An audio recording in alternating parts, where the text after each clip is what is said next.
अभी क्या बेटा, ये जो आप देख रहे हो ना, वही तो कह रहे हैं। अभी यहाँ बैठे थे तमाम ऑफिसर्स के बच्चे अच्छे थे, सब ऑटिज्म। यहाँ बच्चे अपने आप ठीक होते हैं, रोज़ 2-4 बच्चे ऑटिज्म के ठीक होके जाते हैं यहाँ से, है जिनके हो गए। लेकिन क्यों ठीक हो रहे हैं? क्योंकि दरबार उस कारण को समझता है, निवारण होता है उसका, वो चीज़ हटती है, बच्चे ठीक होते हैं, अपने आप ठीक होते हैं। अभी यहाँ इतने बच्चे बैठे हैं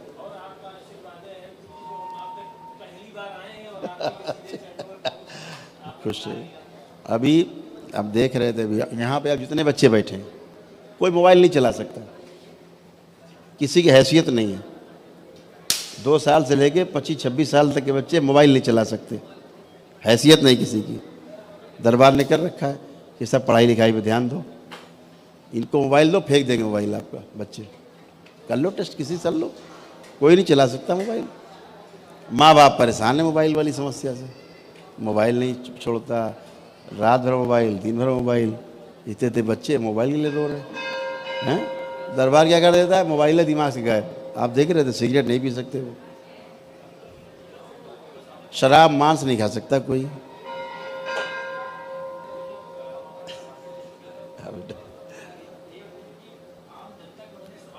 हाँ हाँ मुझे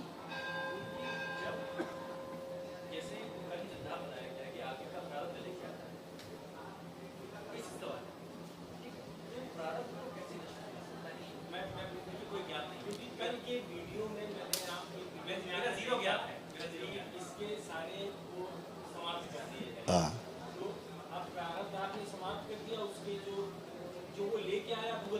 खत्म, तभी तो रोक जाएगा।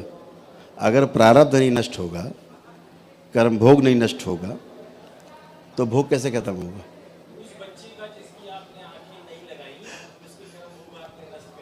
हाँ ठीक है ना। तो इसीलिए बच्चा वो देख पाया, इसीलिए बच्चा वो देख सकता है?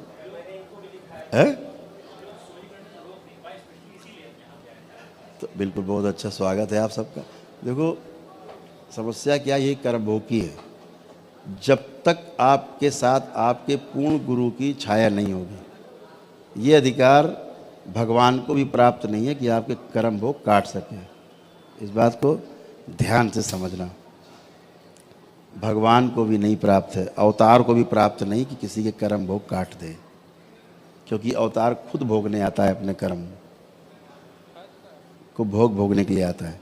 ठीक है, तो काटने की शक्ति भगवान के पास नहीं है।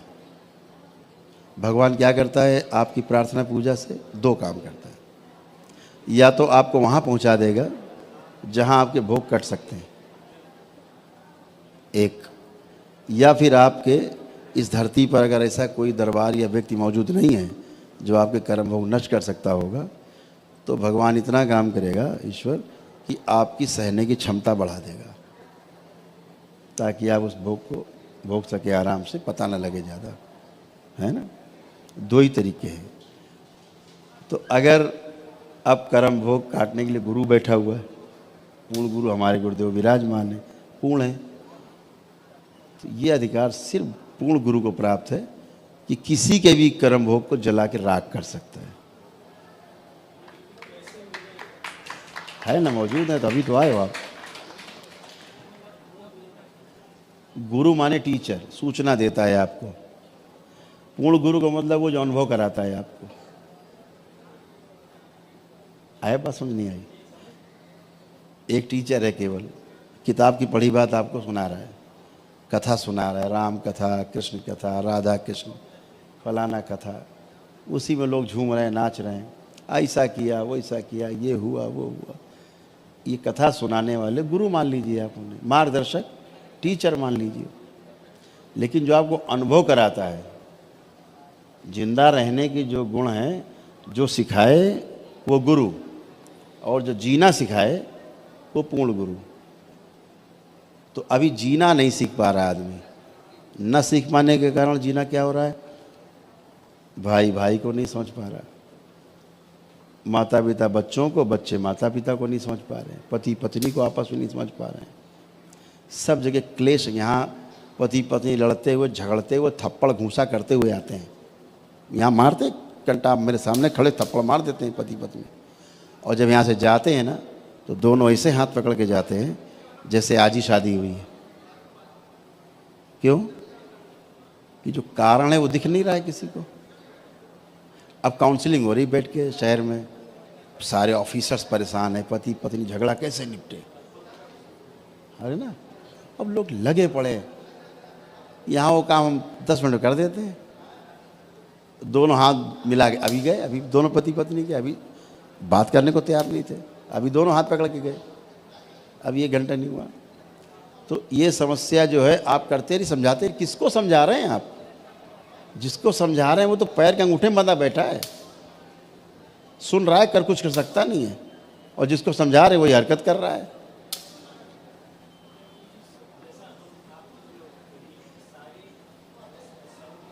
स्मृतियां हैं, पितृ की स्मृतियां हैं। देखिए पितृ तो आप यदा कदा आप लग जाएंगे, अच्छे लोग मिल जाएंगे, मुक्ति भी करा लेंगे, चले भी जाएंगे कुछ, ठीक, कोई ऑप्शन नहीं। गया में कोई मुक्ति हो नहीं रही, होती नहीं। अब धार्मिक स्थान है, इस ज़्यादा नहीं उसके बारे में बोला जा सकता। ये कह सकते हैं ठीक है आप जाते हैं तो उसका कुछ दिन प्रभाव तो रहता ही है पितृ पे, है ना। लेकिन आप जरा समझिए, अच्छे भी लोग होते हैं, बुरे भी होते हैं, चाहे हम लोगों में चाहे पितृ में। हम ही लोग तो पितृ बनेंगे बाद में। तो परिवार में अच्छे होते हैं और खराब भी होते हैं, दोनों होते हैं। दुष्ट हैं तो नहीं जाने, निकलने नहीं देंगे बाहर, उन्हें पता है ये दरवाज़ा खुल गया तो हमको सबको जाना पड़ेगा, तो बांध के रखते हैं। अब जो चीज़ हम लोग देखते हैं बहुत खतरनाक है, मतलब टू मच डेंजरस। जो हम लोग देखते हैं वो बहुत ही डेंजरस है। अभी हम यहाँ दरबार में हम लोग बैठे हैं, अभी 5 बजने जा रहा है, अभी यहाँ से उठेंगे आरती के पहले 7 बजे आसपास, ठीक, अपने और काम करेंगे, दरबार के काम में लगेंगे, सारे बच्चे सब हैं। फिर रात में बैठते हैं हम लोग, सवेरा हो जाता है, 4-5 बज जाता है सुबह, फिर सारे बच्चे बैठेंगे सब मेरे साथ बैठते हैं, सुबह 4-5-6 बज जाता है। क्यों बैठते हैं भाई? पागल है हम लोग कि टाइम बहुत है कि पिक्चर देखते हैं। ये सारे हम 15-20 लोग बैठ रात में काम करते हैं पूरी सृष्टि पे, एक एक खींच के दुष्टों को लाते हैं, महादुष्टों को पकड़ पकड़ के, जो पूरी सृष्टि में जिन लोगों ने आतंक मचा रखा होता है। देवी देवता के नाम पे पूजा ले रहे हैं बैठ के मंदिरों में, देवी देवता गायब हैं, मंदिरों में राक्षस दैत्य दानव बैठे हुए हैं, आपसे पूजा ले रहे हैं, आप पूजा कर रहे हैं, आप इनवाइट कर रहे हैं उनको प्रणाम करके, घरों में घुस रहे हैं, महिलाओं बच्चियों में आ रहे हैं, दुष्टता फैला रहे हैं। क्या कारण है कि आपके पूजा पाठ जितना आप करते हो, जितना जप तप अनुष्ठान करते हो, उल्टा क्यों हो जाता है? ये दुष्ट बैठे। अब यहाँ आते, यहाँ क्यों अच्छे हो जाते? इसीलिए दरबार है, पूर्ण गुरु बैठे, गंदगी आ नहीं सकते। अब बेटा साइंस है पूरी, मंदिरों में जब प्राण प्रतिष्ठा होती उसी समय गड़बड़ी हो जाती है। जैसे पति पत्नी में एक प्राण प्रतिष्ठा होती है अगले जीवन की, एक शरीर की, वो भी एक प्रकार की प्राण प्रतिष्ठा ही है। प्राणों के जीवित शरीर हैं, प्राण हैं भी, उनमें प्राण प्रतिष्ठा होती है, दोनों में आदान प्रदान मूलाधार चक्र के फलस्वरूप होती है, सक्रियता के कारण एक स्थूल शरीर आता है। ऐसे ही पत्थर में भी प्राण प्रतिष्ठा होती है प्राणों की। लेकिन किसके प्राण लाए जाएं उसमें? अगर मान लीजिए आपने हनुमान जी की प्राण प्रतिष्ठा करनी है तो अब सारे संस्कार और सारे जो वैदिक नियम है वो सब पालन किए गए, और ये हुआ। अब हनुमान जी तो एक शक्ति है, वो तो फैली हुई सृष्टि में, एक जगह तो आ नहीं सकते, और एक जगह होंगे तो दूसरी जगह नहीं होंगे, दूसरी जगह होंगे तो तीसरी जगह नहीं होंगे। तो वो तो एक शक्ति है, व्यक्ति नहीं है हनुमान जी। हनुमान जी एक शक्ति है, एक एनर्जी है, फैली हुई पूरी सृष्टि में।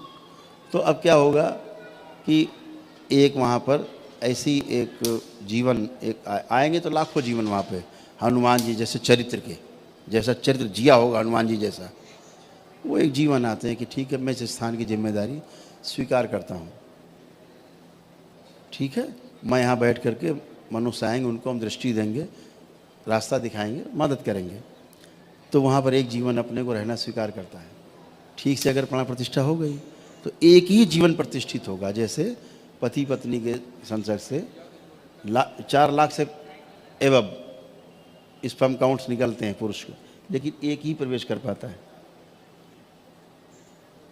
गर्भाशय में, एक, बाकी सब नष्ट, माने वापसी, जहाँ से आए वापस। ठीक ऐसे ही प्राण प्रतिष्ठा में होता है, आते लाखों लोग हैं, प्रतिष्ठित एक हो पाता है जो ताकतवर होता है। ठीक है, ये भी आपने खूब पढ़ा होगा, खूब जम के, कि देवी देवताओं और देवताओं के और दैत्यों के युद्ध में कौन जीतता है? दैत्य जीतते हैं हर बार। देवता तो तब जीतते हैं जब ब्रह्मा विष्णु महेश खड़े होते हैं, अन्यथा तो एक युद्ध नहीं जहाँ जीत गए हों ये देवताओं से। देवता है बताइए कहीं? भागते हैं। ठीक, क्या चाहिए? अयासी, राजसी, यही सब चलता है उनके मन में। जाओ उनको पूजोगे तो वही मिलेगा आपको। आलस, क्या बोले इसके लिए, क्या बोल सकते हैं? ठीक है ना। अब बहुत कथा अंदर की खराब है जो हम आपको बता नहीं सकते यहाँ, इसीलिए पकड़ पकड़ पिटाई करते हैं अच्छे ला के।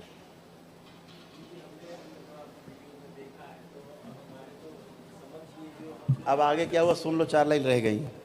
अब क्या हुआ कि हमने आपको बताया कि देवताओं से ज़्यादा दैत्य ज़्यादा ताकतवर है। जहाँ पर ये सब हो रहा होता है, प्रतिष्ठा हो रही होती है, दैत्य भी आते हैं। आप जब भागवत कथा होती है तो देव पुरुष भी आते हैं और दैत्य भी आते हैं। दोनों, एक काला झंडा लगता है, देखा होगा, और एक लाल झंडा लगाया जाता है, छोटा सा लगाते हैं ना, दैत्यों के लिए, असुरों के लिए, और एक देवताओं के लिए। क्योंकि दोनों हैं तो कश्यप की संतान है, दोनों ही आए। अब यहाँ पे दैत्य ताकतवर आ गया तो उसने 4 लात मारी एक को, जिसका वहाँ पे प्राण प्रतिष्ठा होने जा रही, और खुद बैठ गया दैत्य। अब आपको तो दिख नहीं रहा है किसकी प्रतिष्ठा हो गई, अब दैत्य की प्रतिष्ठा हो गई, बन गया मूर्ति से। अब करो दैत्य की पूजा, मूर्ति हनुमान जी की, करो पूजा दैत्य की।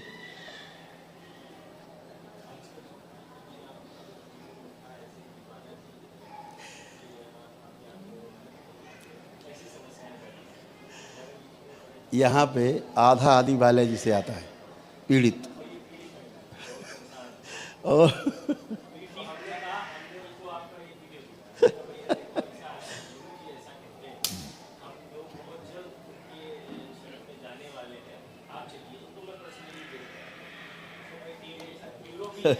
ठीक है, अच्छा, बहुत बढ़िया। ऐसा अब हम जितने लोग आते हैं, हनुमान जी तो एक मतलब महाबली, हनुमान जी से ज़्यादा बल है ही नहीं किसी में, बलशाली हैं, अष्ट सिद्धि 9 निधि के दाता। अब आप समझिए,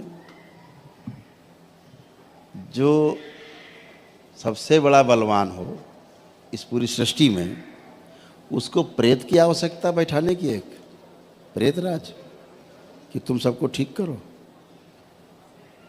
जिनके नाम को सुन के हनुमान जी के प्रेत भाग जाता है, वो प्रेत उनके बगल में बैठा हुआ चिकित्सा कर रहा है। आप जरा थोड़ी बुद्धि खोलो सब लोग, और जरा सोचो बुद्धि खोल के, कि जिनका नाम ले लो तो भूत प्रेत गायब हो जाते हैं। सत्य यही है, बिल्कुल गायब हो जाते हैं, एक नहीं बचता। अमावस्या में गंगा स्नान कर लो, एक प्रेत नहीं बचता शरीर में किसी के, एक प्रेत नहीं बचता। पितर को नहीं जाते, पितर नहीं जाएंगे, लेकिन प्रेत एक नहीं बचेगा बाहरी। इसीलिए हमारे ऋषि मुनियों ने परंपराएं बनाई, हर अमावस्या में कोई न कोई स्नान, गंगा स्नान। ये एक लॉजिक है उनका, कि जितनी बाहरी चीज कूड़ा करकट इकट्ठा हो जाता है ना, आप स्नान मारे तो गायब, आप हल्के हो गए, तो पितर बचे। ये दुष्ट चले गए, दिन भर छेड़खानी कर रहे हैं, उठा फटाक में जाए। तो ये इसका लॉजिक था। हम मानते हैं अरे बेवकूफ़ों काम गंगा नहाना है, गंदे हो जाओगे, है वो तो मोक्षदायिनी है, उसकी शक्ति है सृष्टि में। आप अच्छा खासा हो, खुद खेल कूद रहा, उछल कूद, गंगा नहला तो शांत हो जाएगा। आप करके देख लीजिए, है ना। तो ये माँ में शक्ति, गंगा माँ में ही शक्ति है, हमने उसको मान रखा कुछ और। ठीक है, तो अभी क्या कि हमने तमाम चीज़ों को ऐसे कुछ मान रखा है कि ये मूर्ति जो है दुर्गा जी की है, जिसमें दुर्गा जी हैं, दिखता है नहीं, और दिन भर देखते हैं कौन बैठा? दुष्ट बैठे। यहाँ तो हाल बहुत बुरा, अब इसको बोल नहीं सकते हम सार्वजनिक। बड़ी बड़ी शक्तिपीठों के हाल बहुत बुरे हैं।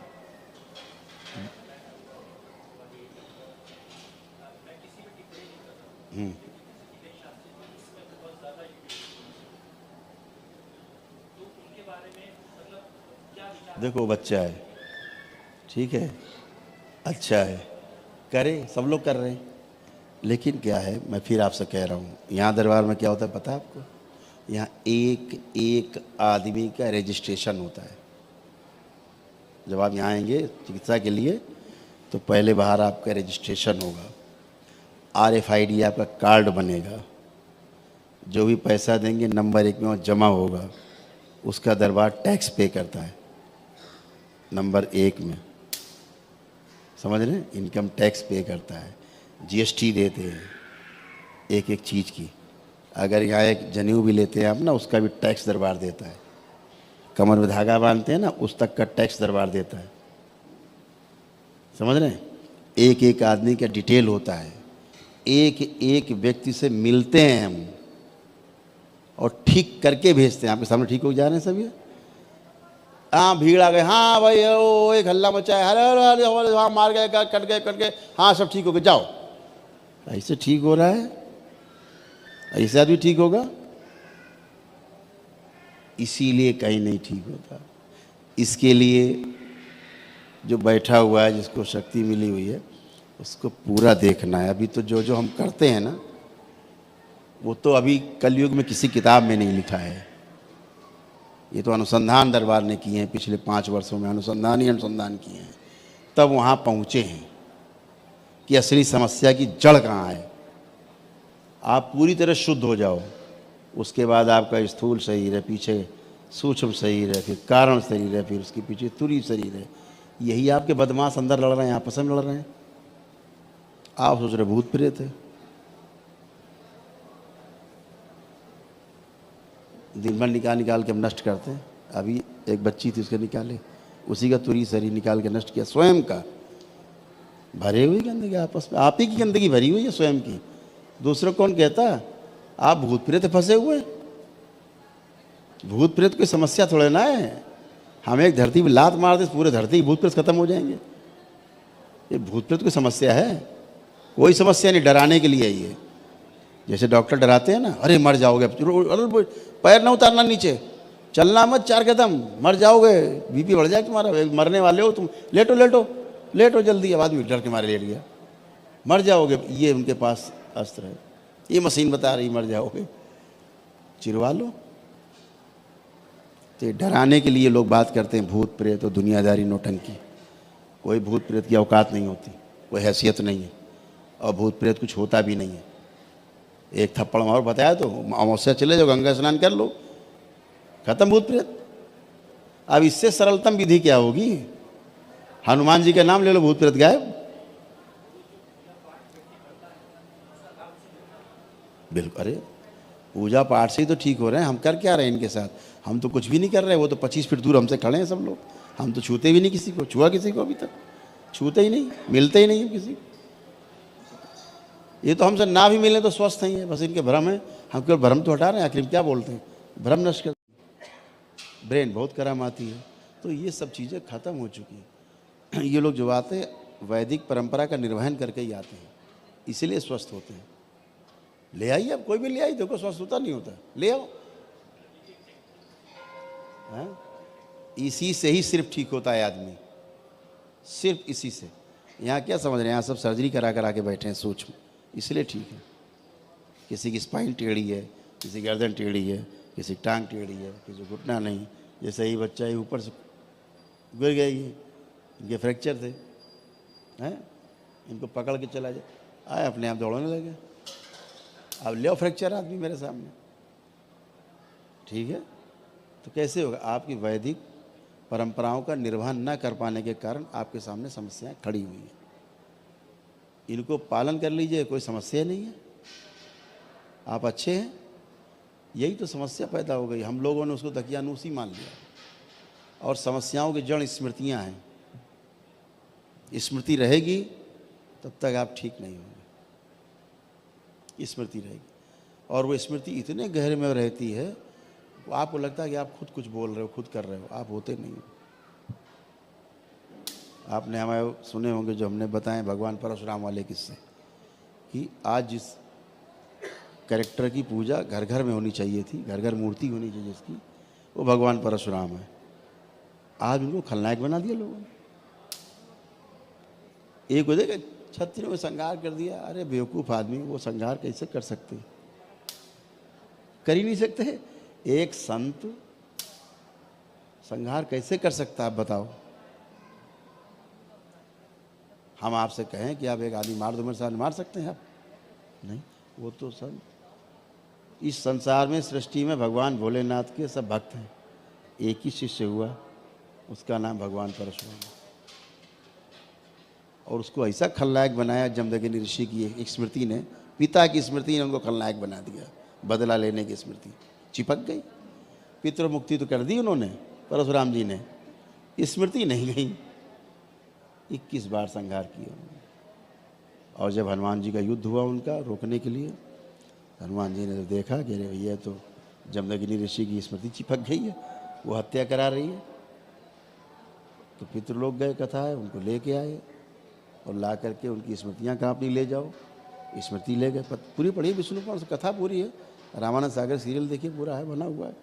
फिर वो ले गए सारी गंदगी, तब उनको होश आया, 2 आंसू गिरे परशुराम जी के। तब उन्हें बताया गया तुमने हत्याएं की। बोले हमने तो की नहीं।